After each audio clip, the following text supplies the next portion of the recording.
살아계신 하나님 아버지 감사합니다. 오늘도 저희들에게 세상에서 가장 소중한 생명을 허락하여 주시고 하나님은 나라 영광을 위하여 사는 존재로 삼아주심을 감사를 드립니다. 오늘도 각 가정 안에서 살아내는 하나님의 권속들을 기억하여 주시고 오늘도 말씀 붙잡고 하나님이 허락하신 하루를 살기를 소망합니다. 어떤 일을 만나든지 또 오늘 하루를 무엇으로 살아가는지 우리는 각자는 알지 못하지만 하나님의 영광을 위하여 또 하나님을 사모하는 심령으로 하루하루를 살아내 줄 수 있는 우리 모두가 되어줄 수 있도록 주께서 인도하여 주옵소서. 하나님, 온 성도들이 가정 안에서 기도하며 저희들 속히 같이 만나서 예배하기를 소망합니다. 긍휼과 자비를 베풀어 주셔서 그날에 속히 올 수 있도록 하나님 도와주옵소서. 감사하며 예수님 이름으로 기도합니다. 아멘. 오늘의 본문 말씀은 이사야 49장 14절에서 26절입니다. 매일 성경 본문과는 좀 다르게 이번 주는 진행하도록 하겠습니다. 18절부터 26절까지 우리 한 목소리로 읽겠습니다. 내 눈을 들어 사방을 보라. 그들이 다 모여 내게로 오느니라. 나 여호와가 이르노라. 내가 나의 삶으로 맹세하노니 너가 반드시 그 모든 무리를 장식처럼 몸에 차며 그것을 띠기를 신부처럼 할 것이라. 이는 내 황폐하고 적막한 곳들과 내 파멸을 당하였던 땅이 이제는 주민이 많아 좁게 될 것이며 너를 삼켰던 자들이 멀리 떠날 것이니라. 자식을 잃었을 때에 낳은 자녀가 후일에 내 귀에 말하기를 이곳이 내게 좁으니 넓혀서 내가 거주하게 하라 하리니 그때에 너가 내 마음에 이르기를 누가 나를 위하여 이들을 낳았고 나는 자녀를 잃고 외로워졌으며 사로잡혀 유리하였거늘 이들을 누가 양육하였고 나는 홀로 남았거늘 이들은 어디서 생겼는고 하리라. 주 여호와가 이같이 이르노라. 내가 문 나라를 향하여 나의 손을 들고 민족들을 향하여 나의 기치를 세울 것이라. 그들이 내 아들들을 품에 안고 내 딸들을 어깨에 메고 올 것이며 왕들은 내 양부가 되며 왕비들은 내 유모가 될 것이며 그들이 얼굴을 땅에 대고 내게 절하고 내 발에 티끌을 핥을 것이니 너가 나를 여호와인 줄 알리라. 나를 바라보는 자는 수치를 당하지 아니하리라. 용사가 빼앗은 것을 어떻게 도로 빼앗으며 승리자에게 사로잡힌 자를 어떻게 건져낼 수 있으랴. 여호와께서 이같이 말하노라. 용사의 포로로 빼앗을 것이요 두려운 자의 빼앗은 것도 건져낼 것이니 이는 내가 너를 대적하는 자를 대적하고 내 자녀를 내가 구원할 것임이라. 내가 너를 억압하는 자들에게 자기의 살을 먹게 하며 세수를 취함같이 자기의 피에 취하게 하리니 모든 육체가 나 여호와는 내 구원자요 내 구속자요 야곱의 전능자인 줄 알리라. 아멘. 오늘의 본문의 말씀은 이스라엘 백성들을 향한 하나님의 약속들로 가득 차 있습니다. 그 약속은 바벨론 포로로부터의 귀환을 얘기하고 그리고 회복을 시키겠다라고 하는 그 약속의 연장입니다. 자, 이 약속에 있어서 우리가 놓지 말아야 할 포커스는 하나님의 일방적인 사랑이라는 것이라는 거예요. 바벨론 포로로 있던 이스라엘 백성이 자신의 힘으로 인해서 해방을 위해 한 것이 하나도 없어요. 해방을 위해서 그들이 뭔가 한 것이 없다는 말입니다. 그럼에도 불구하고 하나님은 그들을 하나님의 전적인 개입과 하나님의 전적인 은혜로 그를 해방시키는 거죠. 우리나라가 일제시대의 식민지하에 있었을 때에는 많은 독립군들이 그 독립을 해방을 위해서 얼마나 많이 노력을 했어요. 그리고 얼마나 많은 국민들이 만세운동도 하고 하지 않습니까? 그렇게 해서 일고 난 어떤 그런 흔적도 하나도 없이 그냥 하나님의 전적인 개입에 의해서 이스라엘 백성들이 해방되어질 것을 얘기를 하고 있고요. 회복도 마찬가지예요. 이전의 상태로 돌아가기 위해서 이스라엘 백성들이 해야 할 것은 하나도 없어요. 다시 돌아가는 모든 상황들 속에 또 무너진 예루살렘 성전을 회복하는 게 필요한 모든 물자까지도 하나님께서는 준비하시고 채워주셔서 일방적인 하나님의 은혜 가운데 해방되어지고 회복되어짐을 성경은 얘기를 하고 있습니다. 여러분, 이것이 하나님의 구원의 특징이죠. 그러기에 오늘 구원받은 사람들이라면 오늘 말씀을 통해서 하나님께서 당신이 택한 이스라엘 백성들을 향한 전적인 일방적인 그 사랑이 무엇인지 알기를 간절히 바랍니다. 이것이 그 바울이 에베소서 3장에 얘기했던 것처럼 모든 성도들이 능히 지식에 넘치는 그리스도의 사랑을 알아서 그 사랑이 넓이와 길이와 높이가 깊이가 어떠한지 깨달기를 기도하는 이제 그 내용이 나와요. 그래서 그리스도의 사랑이 어떤 것인지 알아야 우리가 누리는 구원의 충만함이 얼마나 충만하고 기쁜 것인지 알 수 있다, 이렇게 우리에게 얘기를 해주죠. 그런 부분들 여러분들이 늘 기도할 때 이 기도를 빼놓지 않기를 원합니다. 하나님의 사랑이 얼마나 큰지 알게 해주십시오. 내 힘과 내 생각으로는 알 수가 없습니다. 하나님, 성령께서 도와주셔서 그 크신 하나님 얼마나 놀라운 사랑이 있는지, 나한테 어떤 개입을 하셨는지, 어떤 일을 하셨는지 알게 해달라고 기도드렸으면 좋겠습니다. 자, 먼저 14절을 보게 되어지면 이렇게 말씀입니다. 시온이 이르기를, 즉 남유다 이스라엘 백성들을 얘기를 하죠. 바벨론 침공으로 인해서 예루살렘이 무너지고 성전 파괴가 되어진 것을 목격한 그들은 하나님이 자신을 버리시고 잊으셨다라고 하는 것을 마음으로 원망을 가득한 것을 실토로 하게 되어집니다. 이스라엘이 왜 이 지경에 되어졌는지, 왜 바벨론은 포로가 되어졌는지 돌이켜보면서 정말 하나님 앞에 기도하기를 보기는커녕 그냥 눈앞에 닥친 상황을 가지고 실토하는 그런 내용이 나오죠. 자, 그때 하나님은 이스라엘 백성들을 향해서 당신의 마음이 어떤 것인지를 드러내시는데 자식을 낳아 젖먹이는 어머니 심정으로 이스라엘을 생각한다는 것을 얘기를 하고 있습니다. 자, 그러면서 16절에 보게 되어지면 내가 너를 내 손바닥에 새겼고 너의 성벽이 항상 내 앞에 있다, 이런 표현을 하시거든요. 여기서 말은 내가 너를 손바닥에 새겼다라고 하는 표현은 뭐냐면 옛날 고대 근동 지역에서는 타투라 얘기하죠. 지금 문신이라고 하잖아요. 그때 당시에는 노예에 해당하는 사람들이 거의 문신을 했다 합니다. 그러니까 손등이나 손에다가 주인의 이름을 새기는 거죠. 그러니까는 나의 소유물은 누구누구다, 이런 거를 몸에다가 새겼다고 하는데, 즉 이 얘기는 어떤 의미냐 그러면 하나님은 이스라엘 백성의 주인이지만 그들을 위해서라면 기꺼이 종의 자리까지 가서라도 내가 그의 백성들을 생각하겠다라고 한다는 뜻이에요. 이 말씀은 우리가 너무나도 잘 알다시피 빌립보서에 보면 자기를 비워 종의 형체를 가지시고 이 땅에 오신 예수 그리스도, 그분을 통해서 이 사실이 그대로 이루어지는 것을 우리는 보지 않습니까? 자, 그래서 내가 너를 내 손바닥에 새겼고 라고 한다는 말은 그토록 이스라엘 백성들을 자신의 마음에 두고 있다는 것이고요. 너의 성벽이 항상 내 앞에 있다라고 한다는 말은 어떤 거냐 그러면 이스라엘 백성들이 가장 마음에 담고 살았던 것, 정말 이스라엘 백성들에게는 예루살렘이라는 성이라고 한다는 것은 그들 자체의 정체성을 얘기를 하는 거거든요. 하지만 그들이 멸망되어지면서 예루살렘 성이 완전히 무너지는 것을 눈앞에 목격했지 않습니까? 그러다 보니까 완전 절망이고 낙심이고 이제는 모든 것이 끝났다 하고 이제 그렇게 생각을 했을 그 무렵이지만 하나님은 그 무너진 성벽에서 끝나는 것이 아니라 여전히 한순간도 잊은 적이 없이 하나님께서는 그 성벽이 자신 앞에 있다라고 보고 이야기하는 것이에요. 그러니까 이스라엘 백성은 끝이야 할지 모르지만 하나님 아니거든, 이런 표현이거든요. 이것이 하나님과 또 사람들이 바라보는 시각의 차이가 아닐까, 이런 생각을 해보게 되어집니다.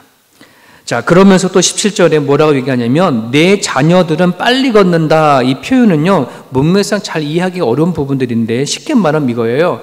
해방이 되어지게 되어지면 포로로 되어졌던 자녀들이 빨리 자기 고향으로 돌아가는 표현을 얘기를 한 거거든요.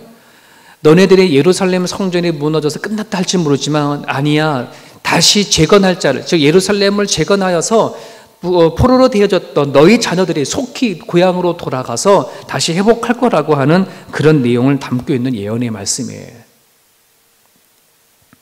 사랑하는 여러분, 상황과 형편을 바라보는 것이 이처럼 하나님과 또 우리들의 생각의 차이가 너무 다르고 또 바라보는 시각이 많이 다른 것을 우리는 보게 되어지죠.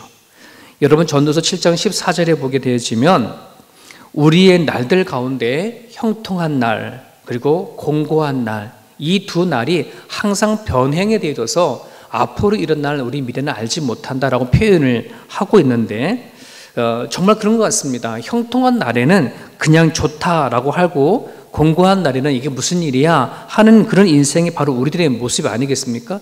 하지만 우리는 세상을 주관하시고 세상을 이기신 하나님부터 구원받은 사람입니다. 그리스도인입니다. 세상의 시작과 끝의 주인이신 하나님으로부터 사랑을 입은 자들입니다. 이런 자가 무엇이 다를까라고 누군가 물어본다면 우리가 살아가는 날들 가운데 형통한 날이든 공고한 날이든 그것이 우리들에게 주는 영향력은 그다지 크지 않다는 거예요. 개의치 않다는 겁니다. 네, 왜? 우리가 공고한 날이든 형통한 날이든 결국은 우리들의 인생은 하나님 앞에서는 해피엔딩으로 끝나기 때문에 그렇습니다. 이 세상 사람들은 인생의 끝을 어떻게 이르는지 모르니까 그냥 그날의 형통함에 따라 그날의 공고함에 따라 모든 생각과 마음이 흔들리고 살아갈지 모르겠지만 구원받은 성도들은 다르다는 것이에요. 어떤 날이든 한 것도 상관없이 우리들의 인생의 끝은 결국 하나님 앞에서 해피엔딩이다 하는 것을 저는 믿습니다. 그래서 오늘 이 본문 말씀 가운데 안에서도 이스라엘 백성들이 자신이 살아가는 삶의 형편으로 봤었을 때에는 도대체 회복할 수 있는 그런 상황이 전혀 일어나지 않지만 하나님은 이들에게 약속하시는 거예요. 너네들이 바라보는 것은 이렇지만 내가 생각하는 건 달라. 자, 이에 대해서 하나님께서는요 무엇을 가지고 얘기를 하냐 그러면 당신의 전지전능하심을 가지고 맹세해요. 내가 갖고 있는 전지전능함을 가지고 내 삶을 두고 맹세해 놓으니 내가 너희를 회복할 거다 하는 내용을 18절부터 뒤에서부터 계속 얘기를 하고 있죠. 그래서 18절에 보면 내 눈을 들어 사방을 보라 그들이 다 모여 내게로 오느니라. 자, 그러면서 어떤 말을 하냐면 너희들의 쓸쓸한 과부 같아 보일 줄 모르지만 걱정하지 말어. 너희들을 결혼식장에 들어가는 신부로 내가 만들어 버릴 거야. 하나님은 그렇게 얘기하십니다. 자식을 잃어버린 과부의 탄식을 하고 있었는데 그 너희들에게는 그 자식이 돌아와서 그 자식들로 하여금 이 땅 살기 너무 좁아요. 더 넓은 땅을 허락해 주세요. 이렇게 말할 정도로 너가 생각하지 못했던 어마어마한 자식들이 다시 돌아올 거다. 그럴 때 너는 속으로 이렇게 말할걸? 내가 도대체 이 자식을 어디서 낳았지? 나는 모든 것이 끝나고 자식 낳을 수 있는 힘도 없는데 누가 이 자식을 낳았고 키웠고 이렇게 우리가 보냈을 거야? 아마 그렇게 할 거다. 그럴 정도로 하나님께서는 이스라엘 백성들의 무너졌던 그 수를 회복하실 것이고 또 하나님께서는 상상할 수 없고 이룰 수 없는 일들을 하시겠다라는 이야기를 뒷부분에서 이야기를 하죠. 또 22절에 보면 뭐라고 말씀하시냐면 내가 문 나라를 향하여 나의 손을 들고 민족들을 향하여 나의 기치를 세울 거다. 문 나라를 향해서 그리고 나의 손을 들고 민족을 향해서 나의 기치를 세운다고 한다는 말은 적을 공격하기 위해서 군사를 모으는 걸 얘기를 하는 거거든요. 즉 이스라엘을 해방하기 위해서 열방을 향한 하나님의 선전포고라 보면 되어져요. 이스라엘 백성들 싸울 힘이 없어요. 군사라 그러니까 포로가 되어졌는데 무슨 싸울 수 있는 군사들이 어디 있을까요?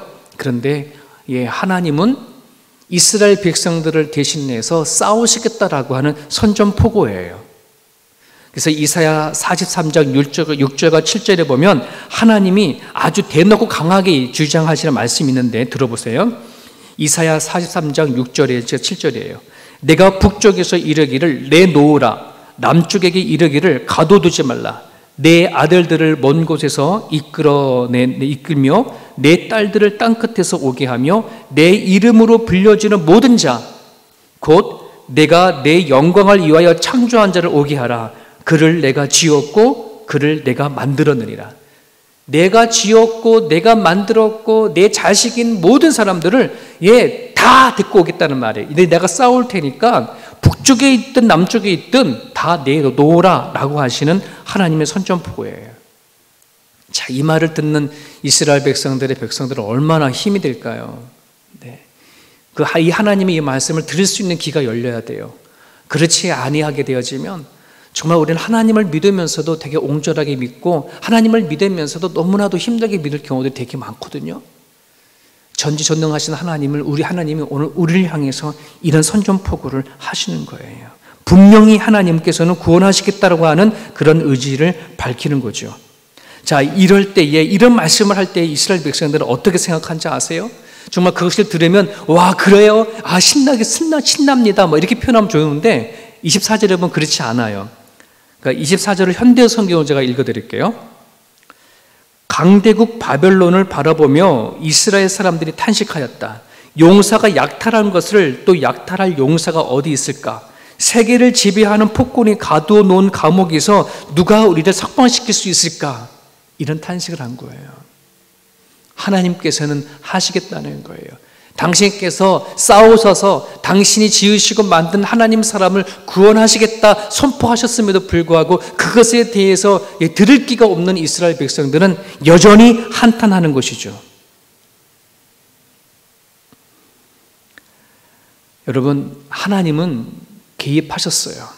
이스라엘 백성들의 삶 가운데 개입하시고 그리고 말씀하신 바대로 이스라엘 백성들을 구원하셨고 그들을 그전에 살던 예루살렘 땅으로 그들을 다 보내셨습니다. 그러므로 이스라엘 백성들의 구원자 되어주시고 전능자이심을 그들로 하여금 알게 하셨음을 우리는 역사를 통해서 알게 되어주죠. 여러분, 출애굽 14장에 보게 되면 하나님이 모세를 통해서 이스라엘 백성들을 애굽에서 출애굽시키지 않습니까? 출애굽해 나왔을 때에 그들이 제일 먼저 막 도망가다가 닥친 데가 홍해바다 앞바다였었어요. 앞에는 건널 수 없는 바다가 있고 뒤에는 바로의 군사들이 막 쫓아올 때에 그때 이스라엘 백성들이 모세에게 어떻게 원망을 했냐면 이렇게 원망했습니다. 애굽에 매장지가 없어서 당신을 우리를 이끌어 이곳에 이 광야에서 죽게 하겠냐. 우리가 여기에서 죽을 바에 우리는 애굽에서 돌아가서 애굽 사람을 섬기는 게 더 낫다.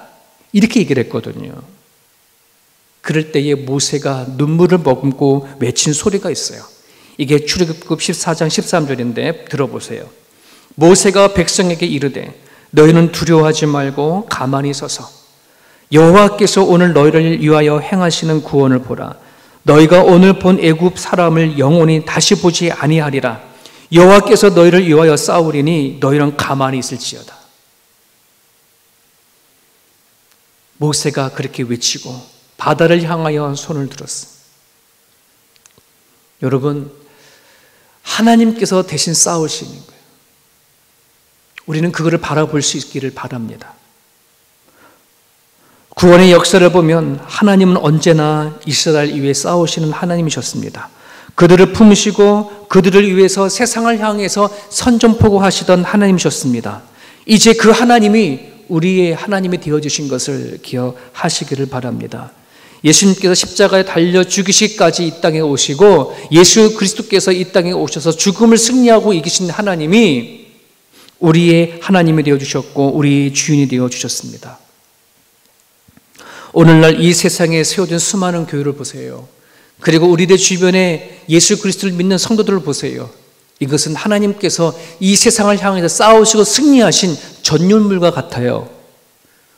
교회를 바라볼 때마다 예수를 같이 믿는 성도들을 바라볼 때마다 하나님께서 행하신 것을 여러분들이 바라보시고 여전히 오늘도 우리를 위해 싸우시는 하나님을 기대하며 살아내릴 수 있기를 간절히 바랍니다.